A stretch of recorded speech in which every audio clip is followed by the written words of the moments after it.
Hey everyone, and welcome to Almost Cancelled. I am Peter, that is Connor, and we are going to talk about the Twilight Zone Season 1, Episode 1. It is called The Comedian. And to clarify, this is the new 2019 Twilight Zone, because it is the fourth show called The Twilight Zone, and I think that's important to point out. This is the brand new one, the brand spanking new one with Jordan Peele narrating. Yep. So here we are. Yeah, a lot of interesting things to talk about here. Normally in episode 1 we'll start spoiler free, and I guess we will briefly, but given that every episode could technically be spoiler free to begin with, but I don't think there's any value in that because you're not going to come for an episode 7 review if you're already going to, you've made your choice. No, I think the first one people might be wondering still, just without the spoilers. But so we'll give you warning after a few minutes when we're going to start spoilering things, but yeah, so. First thing is, so I've been reviewing the classic Twilight, the original Rod Serling Twilight Zone, and what's so weird about this is that it starts off, it goes straight into the story, right, and it gets to, and it goes a good 5 minutes, and I'm like, where's the like the opening narrator bit, like when's Jordan it just Peele kind of pops in after a scene. when's Jordan Peele going to reveal himself? And don't get me wrong, in the original Twilight Zone, sometimes you'd get like a scene before the voice would come in and sort of like set up the story, but this was like a good, like maybe even 10 minutes, maybe not quite that much. I think it was closer to 10. I'd have said. Yeah, but it's a while, and then the voice comes, and they do this thing where the camera goes like past a wall, and like Peele's sitting there, so that we're going to see him every time. Yeah, he's in the next room essentially. Yeah. And he does his thing, and then we get the opening titles, which is basically, look, we're in 2019, we can do all these fancy CG things with the title. Yeah. Because if you go back and watch the original one, it's a very simple thing. I mean, it's the same basic idea, but it's very simple in comparison. This has like a big eyeball that forms in CG and turns and looks at you. And it's a little bit obtuse. It's a bit over the top. I mean, it's a little bit just because we can. Yeah. It felt a bit far on it, but especially since Twilight Zone, I feel like, even though the stories are obviously outrageous, because the whole point is that a little bit of a more refined kind of style to its presentation. It's a classy show. Like, you watch. I mean, even here, like with Peele, but you watch the original with Rod Serling. He, at the end when he comes out in that suit, you feel like, oh, okay, this is a classy man who's here to tell me a story, tell me a tale. Yeah, I feel like the current trend of all the cable intros, the atmospheric music, the images, that would probably suit this version of Twilight Zone. Yeah, I mean, the speech is the speech he says as the tales are playing out is just a classic speech, for more or less. May have been tweaked a bit, but that's perfectly fine. But it caught me off guard just how over the top this CG intro was. A little bit zany, yeah. But yeah, so the first episode stars Camille Nanjiani, who I mainly know from The Big Sick. And he is actually a comedian, so he's playing a comedian in this. And the plot of this episode is that he meets one of his idols, played by Tracy Morgan, who basically gives him this advice about opening up and doing personal, because he does a lot of like political material, but which doesn't get a lot of laughs. He keeps trying to talk about the Second Amendment, and then he changes up his material to start talking about things that are actually in his life. But mysteriously, when he tells this story about who's the first person he talks about again? It's the dog. It's the dog, yeah. He tells a story about his dog, and then his dog disappears. When he goes home, the dog's gone. It's vanished. And then so he kind of comes to realize that over the course of the episode, anything he brings up from his personal life in his comedy will be erased from reality. And that's kind of it's the not premise. just that it vanishes; it's that it never existed in the first place. No one else remembers it. Yeah, the history is wiped. Like it's like all of a sudden there's no photos of his dog on his phone anymore, as if it was never there. Yeah. So that's the basic premise of the episode. Connor, did you enjoy this first episode of the Twilight Zone? It's okay. I didn't love it. I'm kind of in the same boat. I think it's pretty well shot. I'm optimistic going forward that we can have some really great episodes. I think the main problem I have with this episode is that it's 55 minutes, and classic Twilight Zone was typically 25 minutes. I honestly look at this one and go, this should have been 25 minutes, because 5 minutes into, or let's say 10, by the time it gets to the opening titles, I got the point and the message of the episode, and it never actually really changed it by the end. It never did something that put in a swerve that says, here's what it's really about. No, it was exactly what I thought it was based on those first 10 minutes. There's a good 15-20 minutes of this episode in the middle that is just him choosing who to delete next. Yes. And going, and you could cut all of that out. Yes. There's still have enough examples of getting the point and the message across and having a journey for hell, you could still have all the examples. You just have to do a montage. Do a montage, yeah. After not necessarily the dog. You have to have the dog, then you have to have the first person that disappears. After that, montage it. Yeah.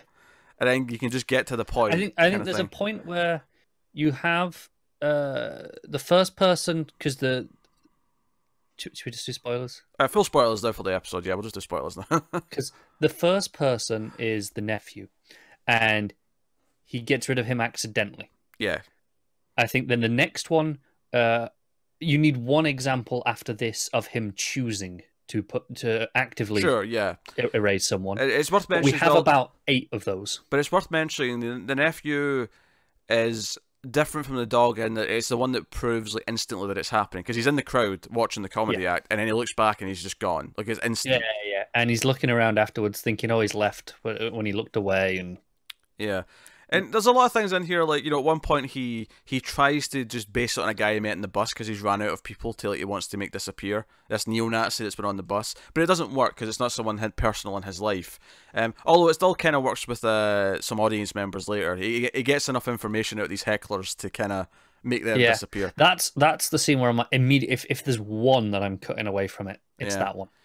I guess the point of that scene at that point is like try to say that eventually you start taking from your audience as well. But I mean, obviously the main message of this episode is that being an artist, and in this case a comedian, it basically takes pieces of himself. It takes pieces of his life. It takes a lot out of him, right?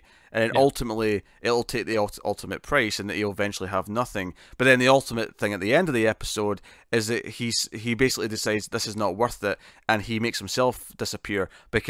And I almost get annoyed that Peele actually said this in his narration at the end, because I thought it was pointing it out too much. But as Peele puts it at the end, he would rather be a nobody than be a somebody if it costs all this. Because he had a girlfriend, he had all these people in his life that were great, and then it all went away. Yeah. So the message is fine. The actual moral and the story of what it takes to be an artist and commit to it, and put yourself into it, and how much it takes away from you. All that stuff is there. That is fine. It spends probably twice as long as it needs to be. There is. There's a point where he makes his girlfriend's mentor disappear, and the butterfly effect of that changes her life. Yeah. And I think that's a valid one to see.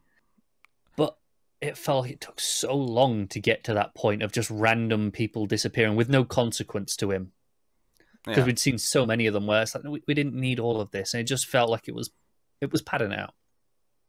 Yeah, there was too much. It didn't have restraint, and I guess that's just the being on a streaming service. They don't necessarily need to have restraint. Yeah, we've seen it before. So, I mean, the one upside to this being an anthology is that every episode is going to have a different director, different writer. This isn't necessarily going to be a problem going forward. In fact, I believe I read that the episodes vary from 35 to 55 minutes.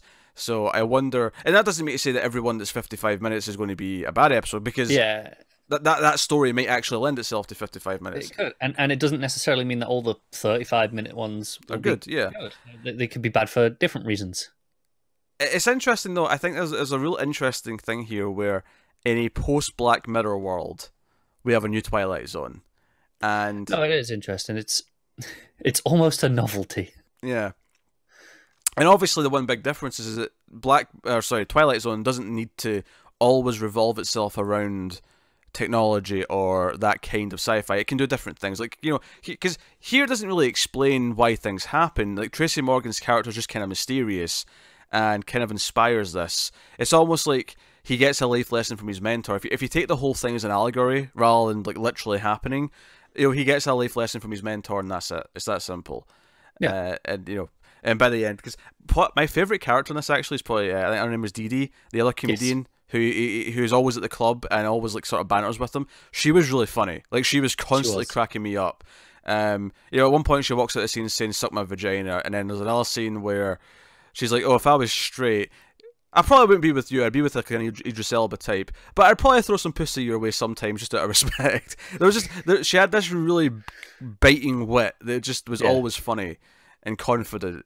And I was almost wishing the episode was about her because it was more interesting. And it's not that I don't like Camille Nanjiani. I think Camille Nanjiani's great. And the other thing that probably hurts this episode a little bit is that all the jokes that were making the audience laugh weren't actually that funny. And I get that that's kind of intentional, because the point here is not so much that they are funny. The point is that just by him putting his life into it, it's making them get a reaction. But it was less of a problem as the further it got along, because it became, again, it was just really metaphorical. It got obtuse as it went on. Yeah. Right? But early on, it was kind of weird how he would start talking about his dog instead of what he was talking about, and people started laughing. My dog's named Cat, and they all start buckling in laughter, and I'm like, that wasn't funny. It's a little bit too far, yeah. Yeah. No, I'm with you. And it's like, the actor's a comedian. Camille Nanjiani is a funny comedian. let him go off on one on this. Yeah, let him write the jokes, maybe for write the script, but let him do the jokes. Like, say what the point of the jokes need to be, and let him do it. Yeah, that's what I say. It's got to revolve around a person. Yeah. Just riff on that. Yeah, do whatever. Yeah, pull whatever you want into it. But at the same time, I don't think it was like a terrible episode. Like, it wasn't like hard to watch. It was a bit drawn out and therefore a bit tedious in the middle. But I felt it, especially in the middle of the episode, where I realized that we're just doing this for a while.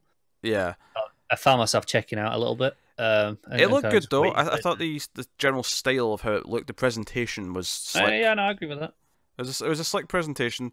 It did have a good cast, like I say. There was a lot of supporting players who I quite like. Even though, like, the guy who runs the club, you only see him in a couple of scenes, but he's got a funny little scene with him at one point where it becomes clear he doesn't know their names, and he kind of like says it after, and there's enough of that. The cast is pretty good. It's a very slick, technically well put together episode. The script's just twice as long as it needs to be. Yeah, which really harms it in this case. Because classic Twilight Zone, if you ever go back and watch them, they're always in two halves because of the ad break, right? So there's always this point in the middle where you get the title screen because it's went to an ad break. Sure. And they are two-act shows. Whenever you go back and watch those episodes, the first half is setting up what the thing is, and then after the ad break, it's dealing with the consequences of whatever the first half set up. And it's a really neat thing. So I can actually look at this episode and go, so the end of that before that ad break is when the first person disappears, or maybe more specifically when he realizes he's having success because of it, and then you come back afterwards, and then it's the story of him getting to the realization where he's making people disappear. It's too much. It's taking too much out of him, because the ultimate thing where he has to, because you think he's going to make his girlfriend disappear, right? Because she's in the crowd. It's the only person he's not made disappear yet. She's goading him into it. Yeah. And instead, he makes the choice to talk about himself. The choice is fine, the arc is fine, it just takes a bit too long to get there. Yeah, it is. I think there's only 4 times we should be doing the disappearance thing, and then a montage. I think, the dog, the kid, the one where he makes someone disappear out of, because he can, it's probably the fat comedian guy. Yeah. You probably do that one, and then himself at the end. I think everyone else in between all of that is a 20-second montage. Yeah, except maybe the mentor dude. You probably need him. Oh, the mentor dude, yeah, probably. But that said, though, do you need that whole subplot?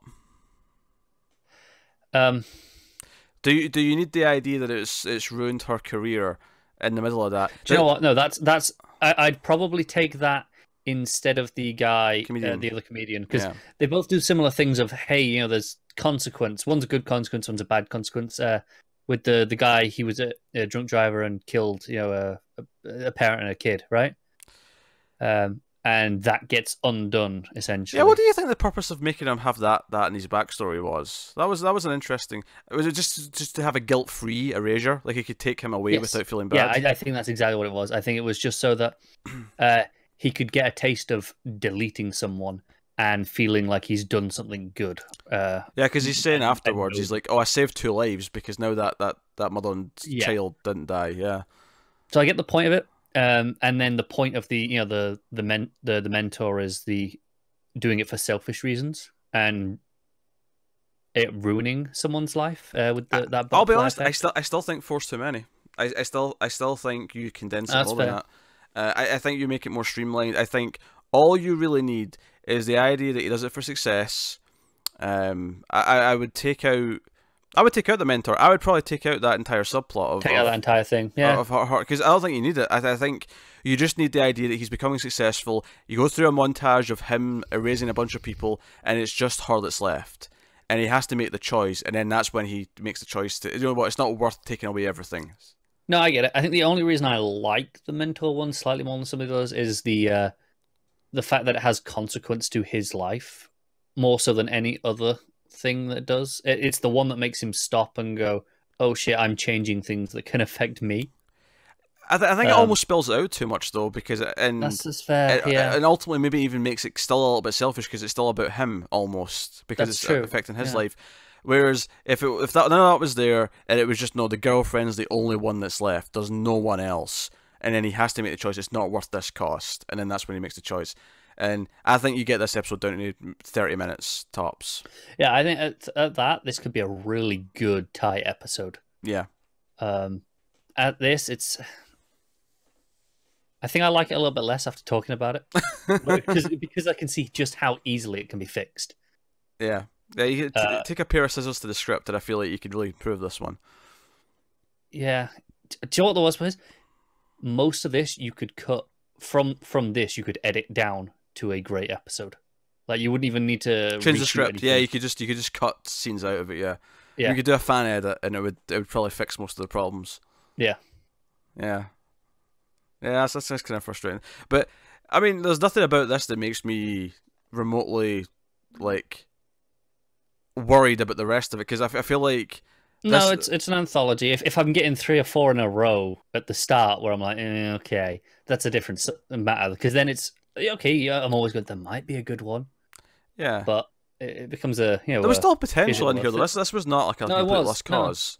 No, it's not a lost cause. But if I get 4 episodes in a row that are kind of feeling like this, I don't know if that's worth waiting for that one standout episode after that. It's not the best first outing, but it's definitely, there's potential in there. There's a lot of good elements of the episode. Yes. But like it really needs to trim down. Like a good 30%, 40% of it needs trimmed out. But we'll see. We'll see. Episode 2 is obviously episode 2 is also we're going to be doing this week because they put out together. The first 2 together, yeah. Yeah. So we'll be doing, and it's a remake of a classic episode. The next one, which I don't believe this one was. I think this was a new original story. This is original, yeah. But the next one is definitely a remake of an old episode, one that's been remade a couple of times actually. Yeah, so, one of the more famous ones. So yeah, so we'll join Adam Scott in the next one. But yeah, how did you find Peele's narration bits? I mean, they were fine. I don't have a strong opinion yet. Ask me in a couple of episodes when I've got a bit more of it to judge on. Yeah, I'm so used to Serling at this point that it feels a bit weird having a different voice in it, but I'm sure I'll get used to him. Yeah, it's not like there's nothing wrong with anything in this episode from him. There's nothing particularly, or this is fantastic either. It's just like, okay, he's there. Yeah. Yeah, and we do a Shining thing at the end where Samir's image is on the mural behind him. The camera goes in, and he's just kind of there, very Shining. Yeah, I'm with you. It's almost like everyone at this club who eventually disappears gets added to the wall or something like that. I don't know what it was getting at. Yeah, I assume that was the case. Yeah, because obviously at the end, Jason is there working on Dee Dee. It's like, oh hey, how do you like some advice? Yeah. The implication that okay, he just cycles through them.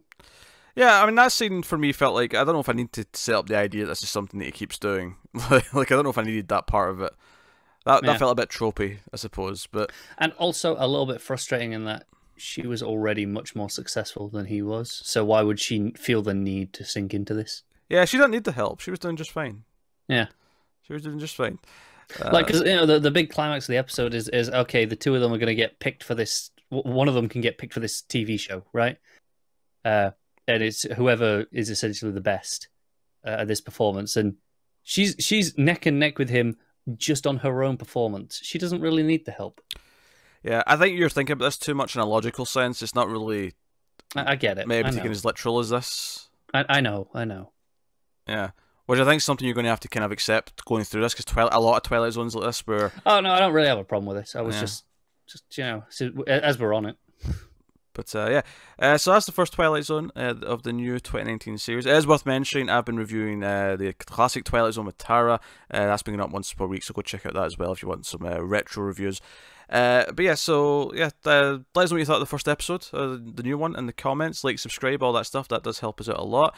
You can get us on Patreon at patreon.com/MailFuzzTV. If you want to support us over there financially, you can do it for as little as $1 per month, and you can get some stuff early, some exclusives, all that kind of thing. If you want to buy some merchandise, like the one I'm wearing here, you can go over to the stores. There's a link in the description to both the US and the UK store. You can get yourself a shirt or a hoodie. You shill. Hey, it's easy to promote when you're wearing one. Yeah. It's easier. Yeah. Yeah. So, go have a look-see, but otherwise that is us. So thank you once again for watching or listening. We always appreciate it. Keep watching TV, guys, in the Twilight Zone.